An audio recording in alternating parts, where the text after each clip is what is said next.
and welcome to episode 124 of our podcast. My name is Chris McNutt, and I'm part of the progressive education nonprofit Human Restoration Project. Before we get started, I wanted to let you know that this is brought to you by our supporters, three of whom are Leslie Lindsay, Michelle Edwards, and Joshua Kazemi. Thank you for your ongoing support. You can learn more about the Human Restoration Project on our website, humanrestorationproject.org, or find us on Twitter, Instagram, or Facebook. Today, we're joined by Susan Harris MacKay and Matt Karlson, the people behind the Center for Playful Inquiry. Susan is a former teacher and pedagogical director at Opal School and Portland Children's Museum. Her recent book, Story Workshop: New Possibilities for Young Writers, showcases the relationship between play, art, and writing. Matt is a former teacher, professional development facilitator, and director of Opal School's Center for Learning. Together, they form the Center for Playful Inquiry, which prioritizes play, the arts, and meaning-making to inspire justice, democracy, and beauty. They work with schools, educators, and community members to build these systems. Thank you all for joining me today. Thanks for having us. Thanks very much. Yeah, I was just talking like kind of off air, if you will, checking out your TED Talks and your blog and all that kind of awesome stuff, which I'll link in the show notes. And I figure it makes sense really to just define our terms to start things off and talk about what it is that we mean when we talk about play. What literally is the play in the Center for Playful Inquiry? I think about play as a strategy for learning. I think about play in the sense of sort of the evolutionary sense that human beings have more play behaviors than other species, most of which have play behaviors, but also have way more instinctive behaviors.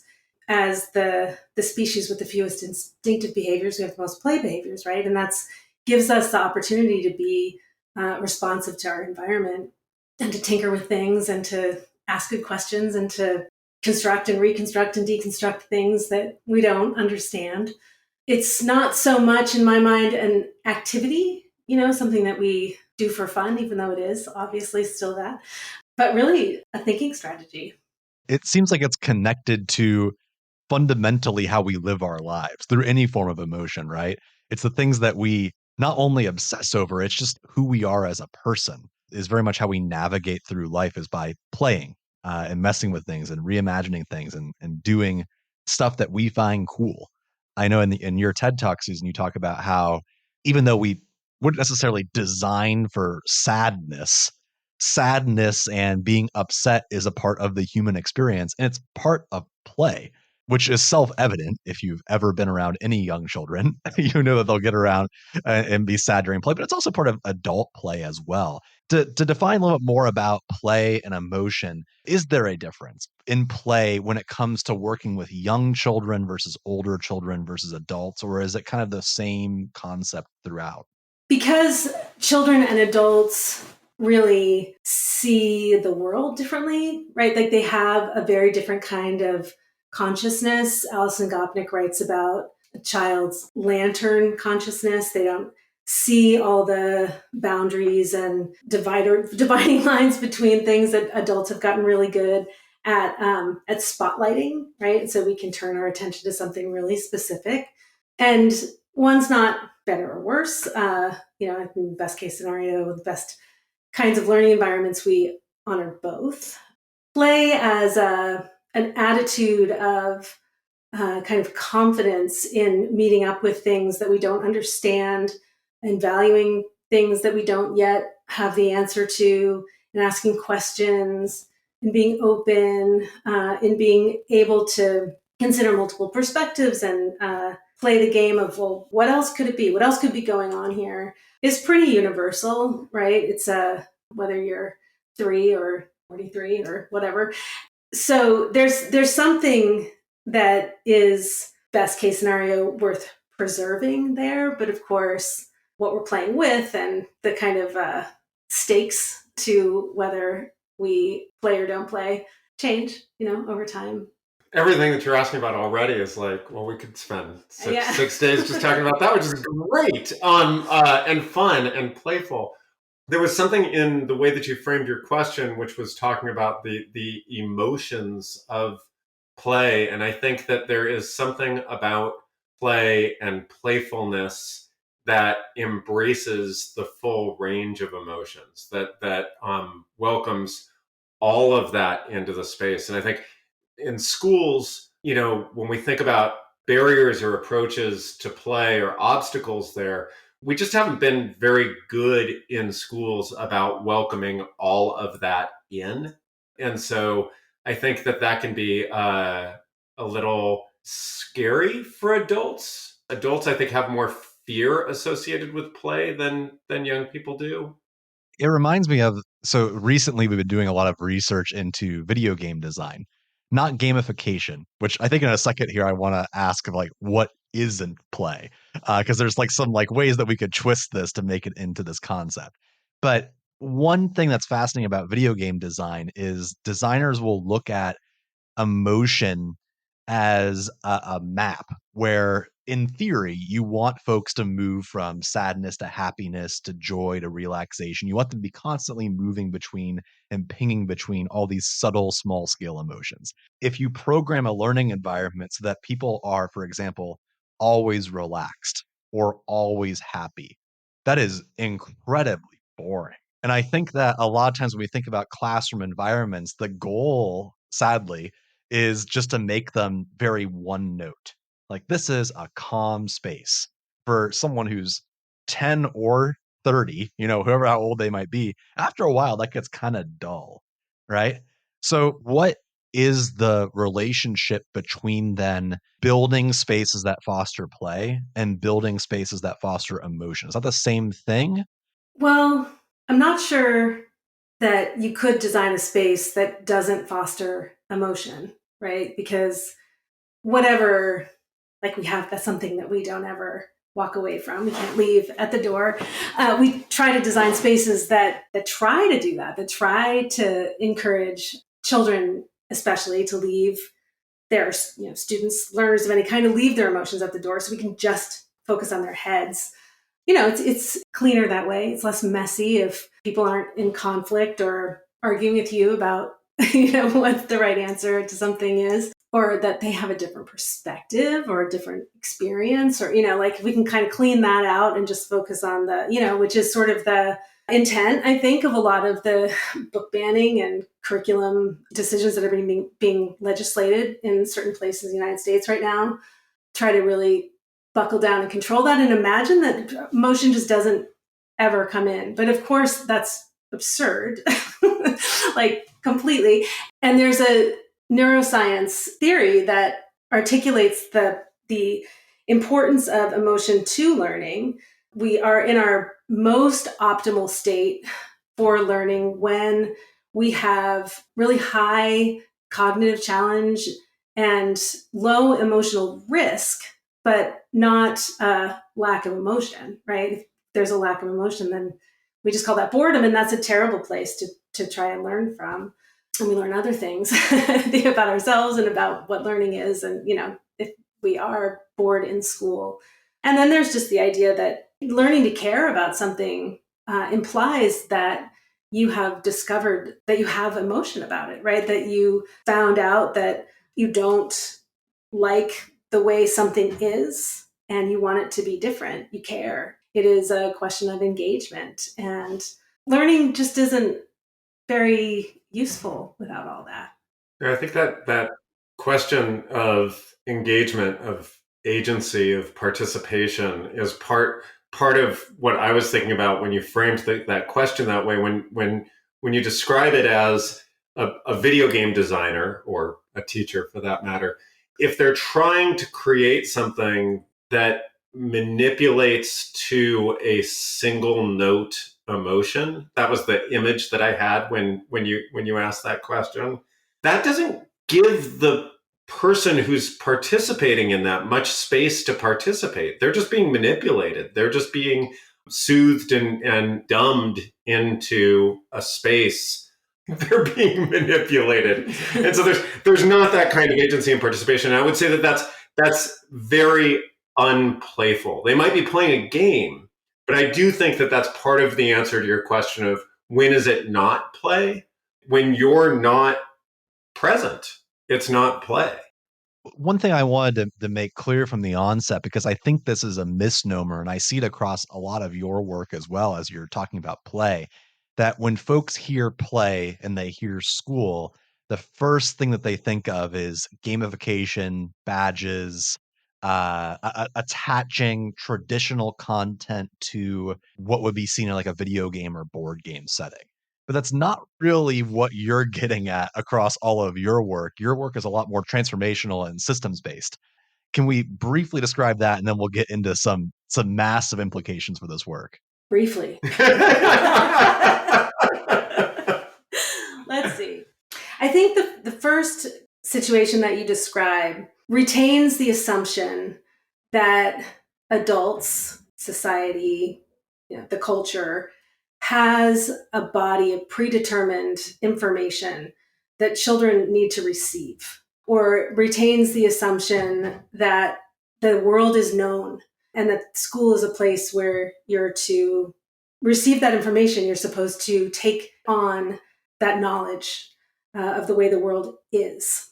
I'm not sure that is so necessary anymore, or even possible. I mean, there's all kinds of data about the way information is accumulating, in the world right now, and that you can't keep up with it. And I think that the biggest problem we get into is not being able to imagine something different. If you're not sitting in school to receive and accumulate this knowledge and this information, then why are you there?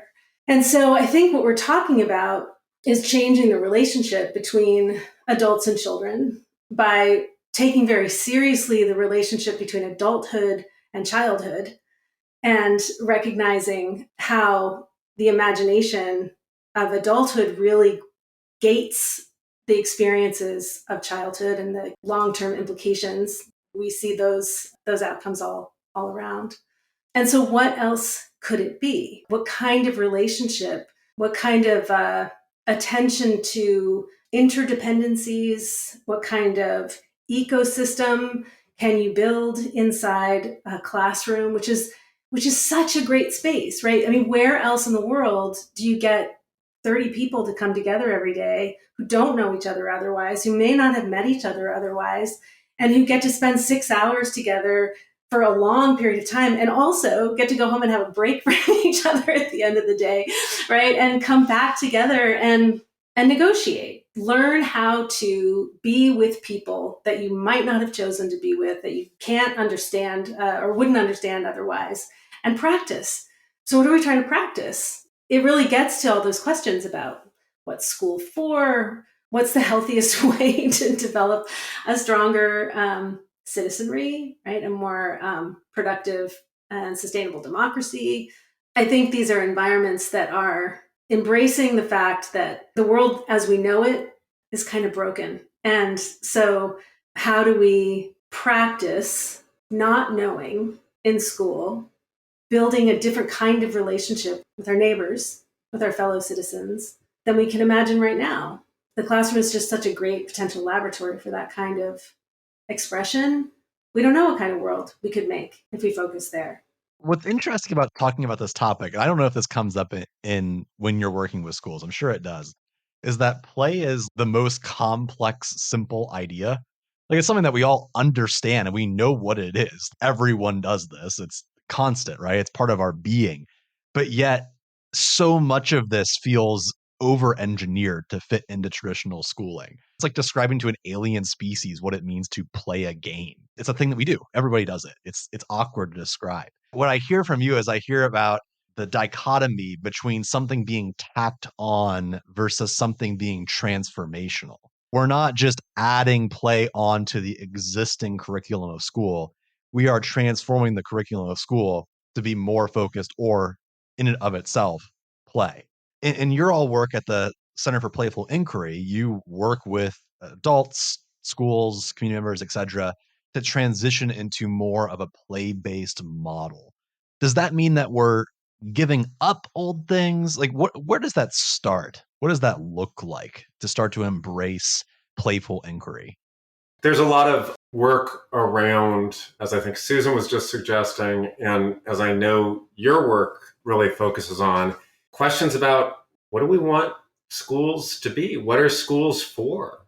And if the goal of school is to generate a body of people who know how to respond to a person in power's direction and serve them and figure out how to get the star sticker, if that's the goal, then maybe there is a role of highly gamified play to get there. There's a guy named Jamie Holmes who wrote this book called Nonsense, The Power of Not Knowing. And his line is, the central challenge today is to try and figure out what to do when you have no idea what to do. And so if that's it, there's this whole role for playful inquiry that's very different than trying to figure out how to put together a jigsaw puzzle that right away tells you, yes, right spot, no, wrong spot. Playing Operation, where you get the buzzer the second that you step out of line. I think that it really is a question of thinking about, especially right now in this moment of collapse, what do we want from our schools? What do we want the experience of children to be? What do we want the experience of how children and adults come together? A lot of our work is thinking about what do adults want from that experience? Where do adults' values sit in that process? It's a practice of, I think, for teachers to figure out how the work that they're doing, the interactions that they're having with children, the extent to which those interactions and those decisions that they're making support those values and the distance that there might be, right? So that itself is kind of looked at as a form of playfulness, right? That I'm never going to get this absolutely right. I'm not going to ever get to a place where I'm certain that the decisions that I make today are absolutely the right ones, or that are going to lead to, a certain very predictable outcome. But that my work is about finding my way in making sense of my experience and my relationship with these children in this place and time right now, knowing that I'm going to continue to learn also and bring new parts of myself to the work. So there's this just ongoing process of observation, reflection, and documentation, right? So what happened? What do I think about what happened? What do I want to do differently next time? Which is a playfulness, right? It's a way of making sense of your experience instead of being told or promised that there's a way to induce experience that will guarantee that all your problems get solved, because there's no such thing. We want to recognize that in the same way as Susan said, there's this remarkable gift of the classroom, of all these people coming together who would otherwise never meet each other, and to try and figure something else out, something new out together, try and create new ideas together. It's also profoundly challenging, complicated, confounding, confusing, right? Like all of that, anybody who has ever taught knows that to be true. And if that's the case, then how can we stick with it? How can we find that to be interesting and provocative and life-giving? And playful inquiry is part of that, right? Like that requires a sense of playfulness and also a sense of social playfulness, both with the children that you're with and with your colleagues and with families. Yeah, to take this down to like ground level, when you're describing this to me, what I think of is, and I guess this is true both for very young children, but I come from teaching high school kids. For example, stopping class and discussing what we want to do next. What is it that kids want to do? We talk about that together. We have a conversation. It's wholesome. It's joyous. We're just excited about learning stuff. And we go and do that thing, whether it be watch a video together, maybe it's a role-playing activity, maybe it's dressing up, or it's playing a literal game. I was always a big fan of, this is not appropriate for younger kids, but we always played Jackbox games, and the kids love those games, party games. And sometimes that was standards driven, and sometimes it was not. Sometimes it was just, we're just going to have fun. There's not any purpose to this outside of just community bonding, because that is in and of itself important. How does a teacher who is listening into this and they're like, yeah, I agree with you and totally from a pedagogical angle, this all makes complete sense. How do they then wrap in what would be like their traditional content where they're thinking about seat time? They're thinking about, I need to cover these objective content standards. I need to do all these things. How do I make that play based, or where would I even start in thinking about that? Yeah, I mean, it's a question of continuing to go upstream until you find the source of the problem, a new set of questions to ask about not only what schools are for, but what kind of schools we need. Like, what do we need from school? I recognize what you're asking is that the reality of a lot of teachers currently is that they've got this list of stuff that they have to teach, and they oftentimes have to teach it on a particular day at a particular time. And I'm not sure that I want to, I don't know, entertain too much the idea that that kind of curriculum that is printed by corporations who stand to profit off its sale, who profit off the sale of the test that goes along with it, that then gets to decide whether or not, like that system that is a choice is in any way supportive of where we need to go as a society that is in the midst of collapse, right? Like, we can't pretend that all of the things that have taken us to where we are now are going to get us back out of this mess, even if we have an extra hour for playtime, right? Like, that's just, I don't think that that's true. That said, I think just beginning to ask the question of like, what's wrong with this picture? What do I do with this tension of standardization and identity and inquiry and democracy, right? Like, how do those things even go together? And I'm not going to pretend that I have the answer to that, but I would like us to ask that question a little more often so that we're tangling with exactly this space, right? Like, what are we supposed to do about that? That doesn't make any sense, actually. Right? And so I don't think that there's a way to easily fix it, but I do hope that teachers will engage courageously in asking these kinds of questions because they're the right people to be asking them.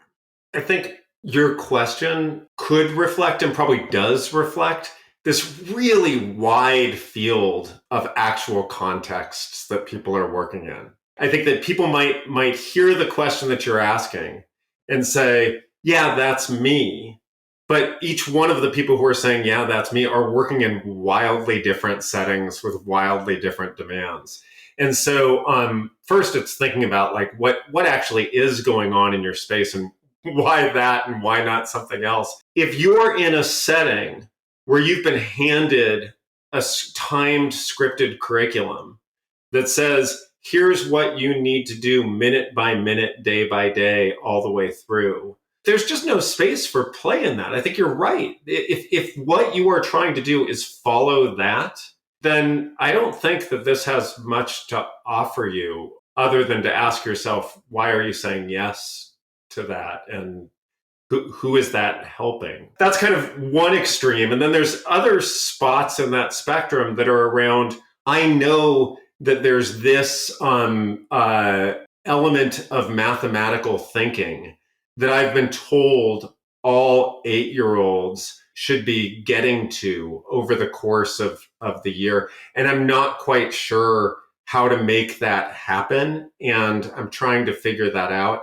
And I'm trying to figure out what might be the role of play or playfulness in getting there. Then I think that there's all sorts of space to get there. And it may be that even just observing children at play allows you to see connections between what children are actually doing and feeling and experiencing and bringing to the table and this outcome that you have been told those children have a right to consider, have a right to explore. That just made me think of this moment. When I was in college, I used to tutor kindergartners, first graders that struggled in school at the library. And I remember these are all kids who struggled with basic arithmetic and reading, at least on worksheets. So they were there to achieve help. It was like assigned by the school to go there. But there were all of these computers in the library that all had Minecraft. I think it was Minecraft. These kids were hooked on some of the most complex gaming systems and playing on those games with their friends constantly. And they were doing math and they were typing to each other in English. And it seems like they had all of those exact skills that they were, for lack of a better way of saying it, like not demonstrating, right? They weren't showing it on paper. There's a wild disconnect there between like, I'm doing it here and I'm not doing it here. And how do we connect those things together? We create this self-fulfilling prophecy, right? By creating this curriculum that is so meaningless, so scripted, so unnatural in the sense of like, it doesn't move us towards the kinds of things that we know human beings want to be connected to, like relationship, right? It isolates us. And then children don't do very well with that oftentimes, especially when they're 5 or 6 years old. And then we say, oh, they can't do it, or they don't want to, or they're not motivated, or that, like all of a sudden we have set up the situation in which just proves to us or reinforces the idea that children aren't very capable, creative, interested, right, to begin with. And we take that as fact and forget that we could create entirely different environments in which we would see entirely different behaviors, entirely different responses to the world, because there's no child that isn't interested in the world that they're part of, and no child who doesn't want to be in relationship with other people, and no child that isn't curious. It just doesn't happen. So when we don't see it in school, we don't spend enough time asking why not. What can we do differently? In terms of pedagogical approaches, like there's a huge number of different possibilities there, and just in what you've set up, right? One is to say, well, I know the answer. I'm going to create the Minecraft curriculum for these children, right? Like that would be one possibility. Another possibility is I'm just going to let kids do whatever they want to do, and I'm just going to sit back and I'm going to do whatever I want to do. I'm just going to be aloof to that. But I think that there's another space of being able to say, oh, I think maybe what these children care about and are driven by is related to something that they haven't had access to yet, or don't have language for yet, or haven't had common experiences around yet. And I want to try and figure out how to play with that, how to put some of that forward and pay attention to what happens and see what grows there. Create a space where all of the children are also paying attention to that, trying to make sense of that, reflecting on that, and growing some new ideas together. It sounds like what you all are very much getting at is the systemic language surrounding relationship building, where it's not a day goes by where a professional development person says, you need to focus on relationships. But we often don't talk about what that really means at a systemic angle.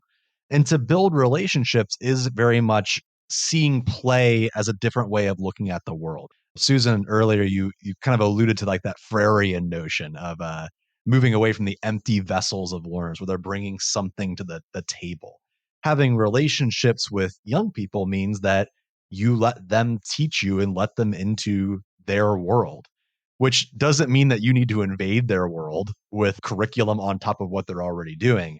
It's finding what they're already doing and bringing that just to the table of what it is. I think about like kindergarten classrooms, first grade classrooms where kids are just pumped at school. They are ready to learn about space and dinosaurs and reading stuff. And like, it's cool. Every hand goes up. And over time, the more and more that school experience becomes disconnected from that daily lived experience and who they are and what they want to do, which is have fun and play games and everything that goes along with that, they lose that joy and wonder of learning, at least in a traditional school sense. They're learning stuff. It's just not defined by school as quote unquote learning. What are your thoughts about play in a period of hope? Play as a way to escape so many of the struggles that we see today in the education system and the world at large. How can play foster a better outcome for what we're seeing amongst young people?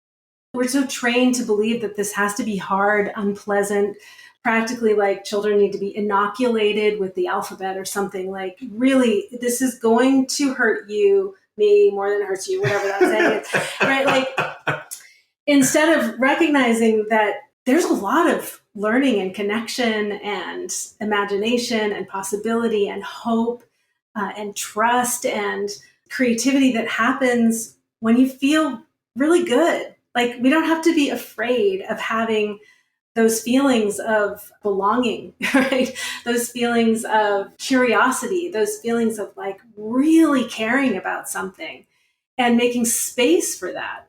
And as long as we're doing that, as long as we're caring deeply about things in the company of other people, you can be guaranteed that you're going to get into conflict with them, right?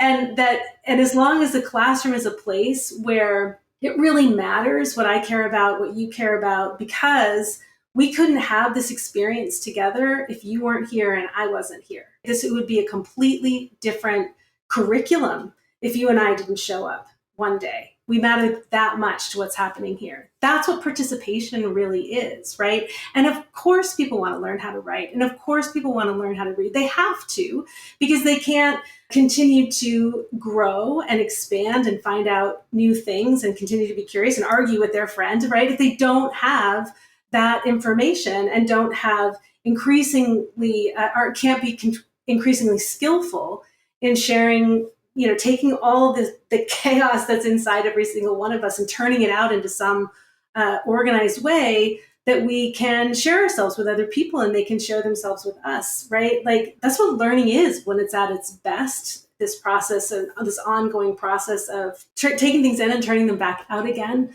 in the company of other people that are doing the same thing. That's how we build the world together. So why can't the world be a place where that feels good, even when it's hard? Susan earlier was talking about play as an improvisational act, as an act of imagination. What else could this be?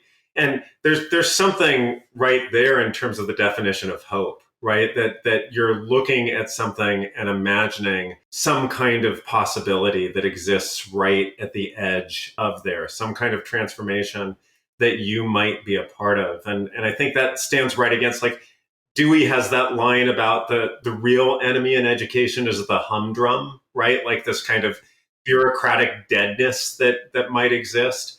And that's where hope dies. That's the absence of hope right there. And instead, we are trying to create a space of possibility that is not absent current perception, right? Includes current perception, includes current interpretation, but also sees that it doesn't have to be this way. A 10-year-old told us once in the midst of a much bigger conversation that was incredibly interesting, but she told us that, play is the antidote to complacency. And I think that she pretty much nailed it right there, because it sits at the heart of making meaning.